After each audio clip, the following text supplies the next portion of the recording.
I grew up in a place called Bermuda. It's a Caribbean-style island out in the Atlantic. But before I moved there, I had a really drastic difference. I was in a place called Boulder, Colorado for about a year. Now, Boulder is regarded as having some of the best sort of snow slopes out there in the world. And I remember I was choosing between if I wanted to ski or if I wanted to snowboard. And the instructors that were explaining to me, it said, well, look, snowboarding is harder to get at the start, but it's easier to master. Skiing is easier to get at the start, but it's much harder to master. That sort of resonates a lot in sales because I find that to be an extrovert, right? Because everyone, when you think of sales, you think people that love people and you think about extroverts.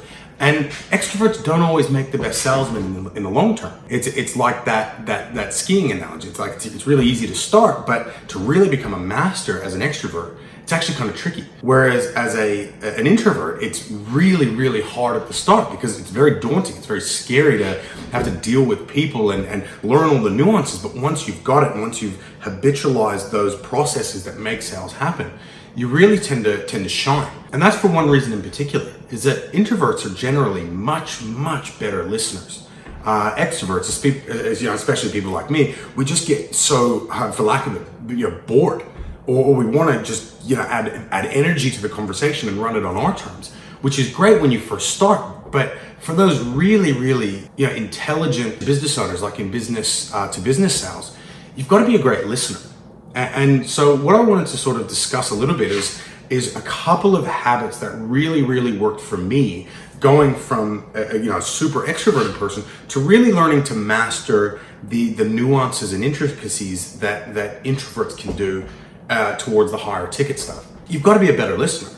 And it's not just a matter of, just nodding people along and getting them to eat your frame, but you've got to really actually care what they're saying. So there's two really, really good tips that I really want to give.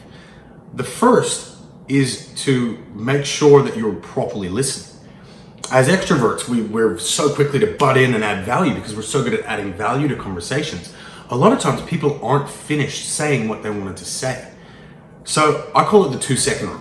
What you want to do is when someone's finished with a trail or a sentence, rather than just jumping in, you actually want to wait 1 Mississippi, 2 Mississippi. And what you'll find more often than not is they'll actually add more to what they were going to say that adds more value to that conversation on their own.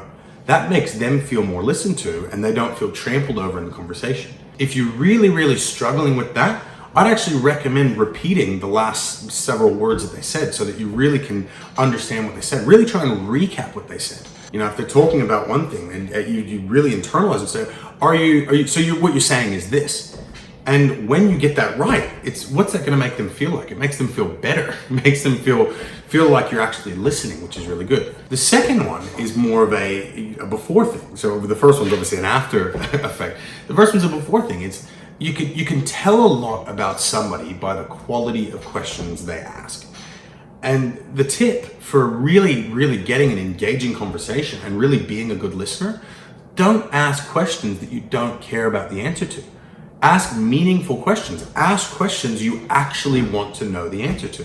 You'll be amazed at how many people feel good and feel like they like you because you're actually interested in what they're saying.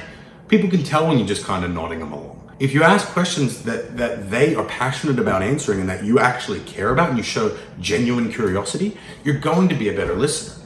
Those are traits that introverts generally have on their own, and where introverts tend to struggle with controlling the frame or really getting the energy to go out and lead generate. Extroverts really, really struggle when it comes to those intricate sales where you're dealing with task-focused people who might be introverted in their own right. And you'll have this salad that, the ones that you used to sort of blow. But now once you actually learn the art of good listening like introverts can, you can then master it. That's what's going to make all the difference. Happy hunting, guys.